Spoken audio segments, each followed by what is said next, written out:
ನಮಸ್ಕಾರ. ಇದು ಕೇವಲ ಒಂದು ಚುನಾವಣಾ ಕ್ಷೇತ್ರದ ಕಥೆಯಲ್ಲ.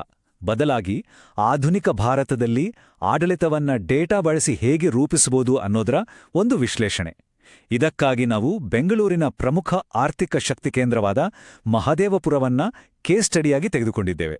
ನಮ್ಮ ಗುರಿ ಯಾವುದೇ ವ್ಯಕ್ತಿ ಅಥವಾ ಪಕ್ಷದ ಬಗ್ಗೆ ಮಾತಾಡೋದಲ್ಲ, ಬದಲಾಗಿ ಜನರ ಸಮಸ್ಯೆಗಳನ್ನ ಡೇಟಾ ಮೂಲಕ ಹೇಗೆ ಅರ್ಥ ಮಾಡಿಕೊಳ್ಳಬಹುದು ಮತ್ತು ಆ ತಿಳುವಳಿಕೆಯನ್ನೇ ಒಂದು ಪರಿಣಾಮಕಾರಿ ಆಡಳಿತದ ನೀಲನಕ್ಷೆಯಾಗಿ ಹೇಗೆ ಬದಲಾಯಿಸಬಹುದು ಅಂತ ತೋರಿಸೋದು. ನೋಡಿ, ಈ ಒಂದು ವಾಕ್ಯ ಮಹಾದೇವಪುರದ ಸಂಪೂರ್ಣ ಚಿತ್ರಣವನ್ನ ನಮ್ಮ ಕಣ್ಮುಂದೆ ಇಡುತ್ತೆ. ಇದೊಂದು ವಿಚಿತ್ರ ವಿರೋಧಾಭಾಸ. ಒಂದು ಕಡೆ ಇಡೀ ಜಗತ್ತಿಗೆ ಜ್ಞಾನವನ್ನ, ಸಂಪತ್ತನ್ನ ಸೃಷ್ಟಿ ಮಾಡುವ ಒಂದು ದೊಡ್ಡ ಆರ್ಥಿಕ ಇಂಜಿನ್. ಇನ್ನೊಂದು ಕಡೆ ಅದೇ ನೆಲದಲ್ಲಿ ವಾಸಿಸುವ ಜನ ತಮ್ಮ ದಿನನಿತ್ಯದ ಬದುಕಿಗೆ ಬೇಕಾದ ಮೂಲಭೂತ ಸೌಕರ್ಯಗಳಿಗಾಗಿ, ಅಂದ್ರೆ ಒಂದು ಒಳ್ಳೆ ರಸ್ತೆ, ಶುದ್ಧ ನೀರು, ಸರಿಯಾದ ಚರಂಡಿಗಾಗಿ ಹೋರಾಟ ಮಾಡ್ತಿದ್ದಾರೆ. ಈ ಎರಡು ಸತ್ಯಗಳ ನಡುವೆ ಇರೋ ಆಳವಾದ ಕಂದರವೇ ಇಲ್ಲಿನ ರಾಜಕೀಯದ ಕೇಂದ್ರಬಿಂದು. ಹಾಗಾದ್ರೆ ಇಷ್ಟೆಲ್ಲ ತಿಳಿದುಕೊಂಡಿರುವ, ಹೆಚ್ಚು ನಿರೀಕ್ಷೆಗಳನ್ನ ಇಟ್ಕೊಂಡಿರುವ ಮತದಾರರ ವಿಶ್ವಾಸವನ್ನ ಗಳಿಸೋದು ಹೇಗೆ? ಇಲ್ಲಿ ಸುಮ್ಮನೆ ಭರವಸೆಗಳನ್ನ ಕೊಟ್ಟರೆ ಸಾಕಾಗಲ್ಲ. ಯಾಕಂದ್ರೆ ಇಲ್ಲಿರೋ ಜನ ಜಗತ್ತಿನ ದೊಡ್ಡ ದೊಡ್ಡ ನಗರಗಳನ್ನ ನೋಡಿದ್ದಾರೆ, ಅಲ್ಲಿ ಕೆಲಸ ಮಾಡಿದ್ದಾರೆ. ಸೊ ಅವರ ನಿರೀಕ್ಷೆಗಳು ಸಹಜವಾಗಿಯೇ ಹೆಚ್ಚಿರುತ್ತೆ. ಅವರ ಕೋಪಕ್ಕೂ ಒಂದು ಕಾರಣವಿದೆ. ಹಾಗಾದ್ರೆ ಆ ಕೋಪವನ್ನ ಅರ್ಥ ಮಾಡ್ಕೊಂಡು ಅದಕ್ಕೊಂದು ಪರಿಹಾರ ಕೊಡೋ ತಂತ್ರವನ್ನ ಹೆಣೆಯೋದು ಹೇಗೆ? ಬನ್ನಿ, ಈ ವಿಶ್ಲೇಷಣೆಯಲ್ಲಿ ಅದನ್ನೇ ಹಂತ ಹಂತವಾಗಿ ನೋಡೋಣ. ಸರಿ, ಮೊದಲು ಈ ಕ್ಷೇತ್ರದ ನಿಜವಾದ ಸ್ವರೂಪ ಏನು ಅಂತ ಅರ್ಥ ಮಾಡ್ಕೊಳ್ಳೋಣ. ಇದು ಒಂದೇ ಕ್ಷೇತ್ರದೊಳಗಿರುವ ಎರಡು ನಗರಗಳ ಕಥೆ ಅಂತಾನೂ ಹೇಳ್ಬೋದು. ಮಹದೇವಪುರ ಅಂದ್ರೆ ಕೇವಲ ಬೆಂಗಳೂರಿನ ಇನ್ನೊಂದು ಬಡಾವಣೆ ಅಲ್ಲ, ಅದು ನಮ್ಮ ಕರ್ನಾಟಕದ ಆರ್ಥಿಕತೆಗೆ ಒಂದು ದೊಡ್ಡ ಆಧಾರ ಸ್ತಂಭ. ವೈಟ್ಫೀಲ್ಡ್ನ ದೊಡ್ಡ ದೊಡ್ಡ ಟೆಕ್ ಪಾರ್ಕ್ಗಳಿಂದ ಹಿಡಿದು ಬೆಳ್ಳಂದೂರಿನ ಇಂಡಸ್ಟ್ರಿಯಲ್ ಏರಿಯಾಗಳವರೆಗೆ ಇಲ್ಲಿ ನಡೆಯುವ ಆರ್ಥಿಕ ಚಟುವಟಿಕೆಗಳು ರಾಜ್ಯಕ್ಕೆ ಅಂಚ ಆದಾಯ ತಂದುಕೊಡುತ್ತೆ. ಈ ಆರ್ಥಿಕ ಅವಕಾಶಗಳೇ ದಿನಕ್ಕೆ ಸುಮಾರು 1,000-2,000 ಜನ ಹೊಸದಾಗಿ ಇಲ್ಲಿಗೆ ವಲಸೆ ಬರೋದಕ್ಕೆ ಕಾರಣವಾಗಿದೆ. ನೋಡಿ, ಈ ಸ್ಲೈಡ್ನಲ್ಲಿ ಅವಿರೋಧಾಭಾಸ ಎಷ್ಟು ಸ್ಪಷ್ಟವಾಗಿ ಕಾಣುತ್ತೆ. ಒಂದು ಕಡೆ ಅಂತಾರಾಷ್ಟ್ರೀಯ ಕಂಪನಿಗಳು, ಟೆಕ್ನಾಲಜಿ, ಬೆಳವಣಿಗೆ, ಮತ್ತೊಂದು ಕಡೆ ಮಳೆ ಬಂದ್ರೆ ಸಾಕು ರಸ್ತೆಗಳೆಲ್ಲ ನದಿಗಳಾಗುತ್ತೆ, ಕುಡಿಯೋ ನೀರಿಗೂ ಟ್ಯಾಂಕರ್ಗಳ ನಂಬೇಕು, ಎಲ್ಲೆಲ್ಲೂ ಕಸದ ರಾಶಿ. ಇದರ ಅರ್ಥ ಏನು? ಇಲ್ಲಿನ ಆರ್ಥಿಕ ಬೆಳವಣಿಗೆಯ ವೇಗಕ್ಕೆ ಇಲ್ಲಿನ ಆಡಳಿತ ವ್ಯವಸ್ಥೆಯಿಂದ ಸರಿಸಮನಾಗಿ ಓಡೋಕೆ ಆಗ್ತಿಲ್ಲ. ಈ ವೈಫಲ್ಯವೇ ಜನರ ಅಸಮಾಧಾನದ ಮೂಲ ಕಾರಣ. ರಾಜಕೀಯ ತಂತ್ರಗಾರಿಕೆಯಲ್ಲಿ ಜನರ ಭಾವನೆಗಳನ್ನ ಬರೀ ಕೇಳಿಸ್ಕೊಂಡ್ರೆ ಸಾಲದು, ಅದನ್ನ ಅಳತೆ ಮಾಡಬೇಕು. ಅಂದ್ರೆ ಜನರ ಅಸಮಾಧಾನವನ್ನ ಅಂಕಿ ಸಂಖ್ಯೆಗಳಾಗಿ, ಡೇಟಾ ಪಾಯಿಂಟ್ಗಳಾಗಿ ಪರಿವರ್ತಿಸಬೇಕು. ಅದು ಹೇಗೆ ಅಂತ ಈಗ ನೋಡೋಣ. 813 ಕೋಟಿ ರೂಪಾಯಿ. ಇದು 2021-22ನೇ ಸಾಲಿನಲ್ಲಿ ಮಹದೇವಪುರ ಒಂದೇ ವಲಯದಿಂದ ಬಿಬಿಎಂಪಿಗೆ ಕಟ್ಟಿರೋ ಆಸ್ತಿ ತೆರಿಗೆ. ಸುಮ್ಮನೆ ಯೋಚನೆ ಮಾಡಿ, ದೇಶದ ಎಷ್ಟೋ ಸಣ್ಣ ನಗರಗಳ ಪೂರ್ತಿ ಬಜೆಟೇ ಇಷ್ಟಿರಲ್ಲ. ಇಷ್ಟು ದೊಡ್ಡ ಮೊತ್ತದ ತೆರಿಗೆ ಕಟ್ಟುವ ನಾಗರಿಕರು ಒಳ್ಳೆ ಸೇವೆಗಳನ್ನ ನಿರೀಕ್ಷೆ ಮಾಡೋದ್ರಲ್ಲಿ ತಪ್ಪೇನಿದೆ? ಸೊ ಈ ಸಂಖ್ಯೆ ಕೇವಲ ಆದಾಯದ ಅಂಕಿಅಂಶ ಅಲ್ಲ, ಇದು ಆಡಳಿತದ ಮೇಲಿರೋ ಒಂದು ದೊಡ್ಡ ಜವಾಬ್ದಾರಿಯ ಅಳತೆಗೋಲು. ಹಾಗಿದ್ರೆ ಸಮಸ್ಯೆಯ ಮೂಲ ಎಲ್ಲಿದೆ? ಅದು ಆಡಳಿತದ ವಿನ್ಯಾಸದಲ್ಲೇ ಇದೆ. ಮಹಾದೇವಪುರದ ವಾರ್ಡ್ಗಳು ಬೆಂಗಳೂರಿನ ಬೇರೆ ವಾರ್ಡ್ಗಳಿಗೆ ಹೋಲಿಸಿದರೆ ಸುಮಾರು 8-10 ಪಟ್ಟು ದೊಡ್ಡದಿವೆ. ಒಬ್ಬ ಕಾರ್ಪೊರೇಟರ್ ಅಥವಾ ಒಬ್ಬ ಅಧಿಕಾರಿ ಇಷ್ಟೊಂದು ದೊಡ್ಡ ಸಂಕೀರ್ಣ ಪ್ರದೇಶವನ್ನು ನಿಭಾಯಿಸೋಕೆ ಹೇಗೆ ಸಾಧ್ಯ? ಇದರಿಂದಾಗೋದೇನು ಅಂದ್ರೆ ಸಂಪನ್ಮೂಲಗಳು ಸರಿಯಾಗಿ ಹಂಚಿಕೆ ಆಗಲ್ಲ, ಸೇವೆಗಳ ಗುಣಮಟ್ಟ ಸಂಪೂರ್ಣವಾಗಿ ಕುಸಿದು ಹೋಗುತ್ತೆ. ಇದು ವ್ಯಕ್ತಿಗಳ ಸೋಲಿಗಿಂತ ಹೆಚ್ಚಾಗಿ ವ್ಯವಸ್ಥೆಯ ವಿನ್ಯಾಸದಲ್ಲಿರೋ ದೋಷ. ಜನರ ಎಲ್ಲ ದೂರುಗಳನ್ನ ನಾವು ವಿಶ್ಲೇಷಣೆ ಮಾಡಿದಾಗ 3 ಮುಖ್ಯ ಸಮಸ್ಯೆಗಳು ಪದೇ ಪದೇ ಮುನ್ನೆಲೆಗೆ ಬರುತ್ತೆ. 1, ಹಾಳಾದ ರಸ್ತೆಗಳು ಮತ್ತೆ ಟ್ರಾಫಿಕ್ ಜಾಮ್.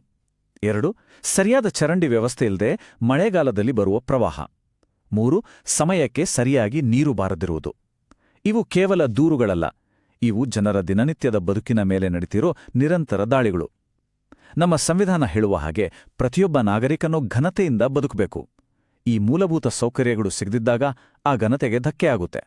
ಸರಿ, ಈಗ ನಮ್ಮತ್ರ ಡೇಟಾ ಇದೆ, ಜನರ ಅಸಮಾಧಾನದ ಚಿತ್ರಣವೂ ಇದೆ. ಇದನ್ನೇ ಬಳಸ್ಕೊಂಡ ಒಂದು ರಾಜಕೀಯ ಪ್ರಚಾರವನ್ನ, ಒಂದು ಕಾರ್ಯತಂತ್ರವನ್ನ ಹೇಗೆ ರೂಪಿಸಲಾಗುತ್ತೆ ಅನ್ನೋದನ್ನ ನೋಡೋಣ. ವಿಶ್ಲೇಷಣೆಯಿಂದ ಕ್ರಿಯೆಯಾಗಿ ಪರಿವರ್ತಿಸೋ ಹಂತವಿದು. ಯಾವುದೇ ರಾಜಕೀಯ ರಣರಂಗವನ್ನ ಅರ್ಥ ಮಾಡಿಕೊಳ್ಳೋಕೆ ಸ್ವಾಟ್ ಎನಾಲಿಸಿಸ್ ಮೊದಲನೇ ಹೆಜ್ಜೆ. ಆಡಳಿತ ಪಕ್ಷದ ಶಕ್ತಿ ಏನು? 1 ದಶಕದಿಂದ ಅಧಿಕಾರದಲ್ಲಿದ್ದಾರೆ, ಕಾರ್ಯಕರ್ತರ ದೊಡ್ಡ ಜಾಲವಿದೆ. ದೌರ್ಬಲ್ಯ ಏನು? ಮೂಲಸೌಕರ್ಯದ ಬಗ್ಗೆ ಜನರಿಗೆ ಸಿಕ್ಕಾಪಟ್ಟೆ ಕೋಪವಿದೆ, ಆಡಳಿತ ವಿರೋಧಿ ಅಲೆಯೂ ಇದೆ. ಅವಕಾಶ ಏನು? ಶುರುವಾಗ್ತಿರುವ ಹೊಸ ಯೋಜನೆಗಳನ್ನ ತಮ್ಮ ಸಾಧನೆ ಅಂತ ಬಿಂಬಿಸ್ಕೊಳ್ಬೋದು. ಬೆದರಿಕೆ ಏನು? ಜನರ ಇದೇ ಅಸಮಾಧಾನವನ್ನ ವಿರೋಧ ಪಕ್ಷದವರು ಯಶಸ್ವಿಯಾಗಿ ಬಳಸ್ಕೊಳ್ಳುವ ಅಪಾಯ. ನಾವು ಸ್ವಾಟ್ಗಿಂತ ಒಂದು ಹೆಜ್ಜೆ ಮುಂದೆ ಹೋಗಿ VRINO ಆಡಿಟ್ ಅಂತ ಮಾಡ್ತೀವಿ. ಅಂದ್ರೆ ನಮ್ಮತ್ತಿರ ಇರೋ ಯಾವ ಸಂಪನ್ಮೂಲಗಳು ನಿಜವಾಗಿಯೂ ಮೌಲ್ಯಯುತ, ಅಪರೂಪ, ಬೇರೆಯವರು ನಕಲು ಮಾಡೋಕ್ಕಾಗದು ಮತ್ತು ಸಂಘಟಿತವಾಗಿವೆ ಅಂತ ಗುರುತಿಸೋದು. ಯಾಕೆಂದ್ರೆ ಇದನ್ನ ಪ್ರತಿಸ್ಪರ್ಧಿಗಳು ಸುಲಭವಾಗಿ ಕಾಪಿ ಮಾಡೋಕ್ಕಾಗಲ್ಲ. ಈ ಕ್ಷೇತ್ರದಲ್ಲಿ ಆಡಳಿತ ಪಕ್ಷದ ಬ್ರ್ಯಾಂಡ್ ನೇಮ್ ಮತ್ತು ದಶಕಗಳಿಂದ ಕಟ್ಟಿರುವ ಕಾರ್ಯಕರ್ತರ ಜಾಲವೇ ಅವರ ಅತ್ಯಂತ ಶಕ್ತಿಶಾಲಿ ಆಸ್ತಿಗಳು. ವಿಶ್ಲೇಷಣೆ ಎಲ್ಲ ಮುಗಿತು. ಈಗ ಈ ಒಳನೋಟಗಳನ್ನ ಜನರ ಮನಸ್ಸಿಗೆ ತಟ್ಟೋ ಹಾಗೆ ಒಂದು ಸರಳ ಸಂದೇಶವಾಗಿ ಪರಿವರ್ತಿಸೋ ಸಮಯ. ವಿಶ್ಲೇಷಣೆಯಿಂದ ಕ್ರಿಯೆಯ ಕಡೆಗೆ. ಈ ಡೇಟಾದ ಮೇಲೆ ರೂಪಿಸಿದೆ ಚತುರ್ಮುಖ ಸಿದ್ಧಾಂತ. ಇದು 4 ಮುಖಗಳ ಸಂವಹನ ತಂತ್ರ. ಮೊದಲನೇ ಮುಖ ಶಿವ, ಅಂದ್ರೆ ಆಕ್ರಮಣ, ವಿರೋಧಿಗಳ ಸಾಮರ್ಥ್ಯವನ್ನೇ ಪ್ರಶ್ನಿಸೋದು. ಎರಡನೇ ಮುಖ ವಿಷ್ಣು, ಅಂದ್ರೆ ಸ್ಥಿರತೆ, ನಮ್ಮ ಅನುಭವ ಮತ್ತು ನಿರಂತರತೆ ಬಗ್ಗೆ ಮಾತಾಡೋದು. ಮೂರನೇ ಮುಖ ಬ್ರಹ್ಮ, ಅಂದ್ರೆ ನಾವೀನ್ಯತೆ, ಟೆಕ್ನಾಲಜಿ ಬಳಸಿ ಹೊಸ ಪರಿಹಾರಗಳನ್ನ, ಸ್ಮಾರ್ಟ್ ಸಿಟಿಯ ಕನಸನ್ನ ತೋರಿಸೋದು. ಕೊನೆಯದಾಗಿ 4ನೇ ಮುಖ ದುರ್ಗೆ, ಅಂದ್ರೆ ರಕ್ಷಣೆ, ಕಾನೂನು ಸುವ್ಯವಸ್ಥೆ ಮತ್ತು ಸಮುದಾಯದ ಮೌಲ್ಯಗಳನ್ನ ಕಾಪಾಡುವ ಭರವಸೆ. ಈ 4 ಸೇರಿದಾಗ ಒಂದು ಸಂಪೂರ್ಣ ನಾಯಕತ್ವದ ಚಿತ್ರಣ ಸಿಗುತ್ತೆ. ಇನ್ನು ಸರಳವಾಗಿ ಹೇಳೋದಾದ್ರೆ ಈ ಸಿದ್ಧಾಂತದ ಸಂದೇಶದಲ್ಲಿ 2 ಭಾಗ, ಹಿಟ್ ಮತ್ತು ಡಾಡ್ಜ್. ಚುನಾವಣೆಯನ್ನ ಅಭಿವೃದ್ಧಿ ಮತ್ತು ನಿರ್ಲಕ್ಷ್ಯದ ನಡುವಿನ ಹೋರಾಟ ಅಂತ ಬಿಂಬಿಸೋದು. ತಮ್ಮ ಸಾಧನೆಗಳ ಬಗ್ಗೆ ಮಾತಾಡುವಾಗ ಹಿಟ್ ಮಾಡೋದು, ಅಂದ್ರೆ ನಾವು ಇಷ್ಟೆಲ್ಲ ಮಾಡಿದೀವಿ, ಇನ್ನೂ ಮಾಡ್ತಿದೀವಿ ಅಂತ ಹೇಳೋದು. ಇನ್ನು ವೈಫಲ್ಯಗಳ ಬಗ್ಗೆ ಪ್ರಶ್ನೆ ಬಂದಾಗ ಡಾಡ್ಜ್ ಮಾಡೋದು. ಇವೆಲ್ಲ ಹಳೆಯ ಸಮಸ್ಯೆಗಳು, ಹಿಂದಿನವರಿಂದ ಬಂದಿದ್ದು, ನಾವು ಈಗ ಸರಿ ಮಾಡ್ತಿದೀವಿ ಅಂತ ಹೇಳೋದು. ಕೊನೆಯದಾಗಿ ಈ ಇಡೀ ಕಾರ್ಯತಂತ್ರ, ಈ ಎಲ್ಲಾ ಡೇಟಾ ಮತದಾರನಿಗೆ ಕಣ್ಣಿಗೆ ಕಾಣುವಂಥ ಸ್ಪಷ್ಟವಾದ ಭರವಸೆಗಳಾಗಿ ಹೇಗೆ ತಲುಪುತ್ತೆ ಅಂತ ನೋಡೋಣ. ಅಂದ್ರೆ ನೀಲನಕ್ಷೆಯಿಂದ ಮತಪೆಟ್ಟಿಗೆಯವರೆಗಿನ ಪ್ರಯಾಣ. ಇದು ಸುಮ್ನೆ ರಸ್ತೆ ಸರಿ ಮಾಡ್ತೀವಿ ಅನ್ನೋ ಅಸ್ಪಷ್ಟ ಭರವಸೆ ಅಲ್ಲ. ಬದಲಿಗೆ ನಿಖರವಾದ, ಅಳತೆ ಮಾಡಬಹುದಾದ ಭರವಸೆ. 25 ಕಿಲೋಮೀಟರ್ ಹೊಸ ರಸ್ತೆಗಳನ್ನ, ಅದು ಉತ್ತಮ ಗುಣಮಟ್ಟದ ಟೆಂಡರ್ ಶೋರ್ ಮಾದರಿಯಲ್ಲಿ ನಿರ್ಮಿಸ್ತೇವೆ ಅನ್ನೋದು. ಇದು ಜನರ ಪ್ರಮುಖ ಸಮಸ್ಯೆಗೆ ನೇರವಾದ ಉತ್ತರ. ಅದೇ ರೀತಿ ನೀರು ಕೊಡ್ತೀವಿ ಅಂತ ಹೇಳೋದು ಬೇರೆ, ನಿಖರವಾಗಿ ದಿನಕ್ಕೆ 10 MLD ಅಂದ್ರೆ 10 ಕೋಟಿ ಲೀಟರ್ ಹೆಚ್ಚುವರಿ ಕಾವೇರಿ ನೀರು ತರುತ್ತೇವೆ ಅಂತ ಹೇಳೋದು ಬೇರೆ. ಇದರಿಂದ ಸುಮಾರು 2.5 ಲಕ್ಷ ಮನೆಗಳಿಗೆ ಅನುಕೂಲ ಆಗುತ್ತೆ. ಅಂಕಿ ಸಂಖ್ಯೆಗಳು ಯಾವಾಗಲೂ ವಿಶ್ವಾಸವನ್ನ ಹೆಚ್ಚಿಸ್ತವೆ. ಹಾಗೆ ಪ್ರವಾಹ ಮತ್ತು ನೈರ್ಮಲ್ಯದ ಸಮಸ್ಯೆಗೆ 5 ಹೊಸ ಕೊಳಚೆ ನೀರು ಸಂಸ್ಕರಣಾ ಘಟಕಗಳು. ಗಮನಿಸಿ, ಈ ಎಲ್ಲಾ ಭರವಸೆಗಳು ಎಲ್ಲಿಂದ ಬರ್ತಿವೆ? ಇವು ಯಾವುದೋ ಕಾಲ್ಪನಿಕ ಆಶ್ವಾಸನೆಗಳಲ್ಲ. ಇವೆಲ್ಲವೂ ನಾವು ಮೊದಲು ನೋಡಿದ ವೋಟರ್ ಗ್ರೀವಿಯನ್ಸ್ ಹೀಟ್ ಮ್ಯಾಪ್ನಿಂದ ನೇರವಾಗಿ ಹುಟ್ಕೊಂಡಿವೆ. ಇಲ್ಲಿ ನಾವು ಒಂದು ವಿಷಯವನ್ನ ಅರ್ಥ ಮಾಡ್ಕೊಳ್ಬೇಕು. ಜನರ ಸಮಸ್ಯೆಗಳನ್ನ ತಿಳಿಯೋಕೆ ಡೇಟಾ ಒಂದು ಅದ್ಭುತ ಸಾಧನ.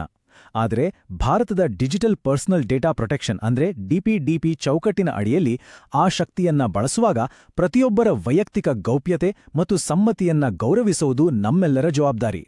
ಡೇಟಾವನ್ನ ಜವಾಬ್ದಾರಿಯುತವಾಗಿ ಬಳಸಿದಾಗ ಮಾತ್ರ ಅದು ವಿಶ್ವಾಸವನ್ನ ನಿರ್ಮಿಸಿ ಉತ್ತಮ ಆಡಳಿತಕ್ಕೆ ದಾರಿ ಮಾಡಿಕೊಡುತ್ತೆ. ಹಾಗಾದ್ರೆ ಕೊನೆಯದಾಗಿ ನಾವು ಈ ಮೂಲಭೂತ ಪ್ರಶ್ನೆಗೆ ಬಂದು ನಿಲ್ತಿವೆ.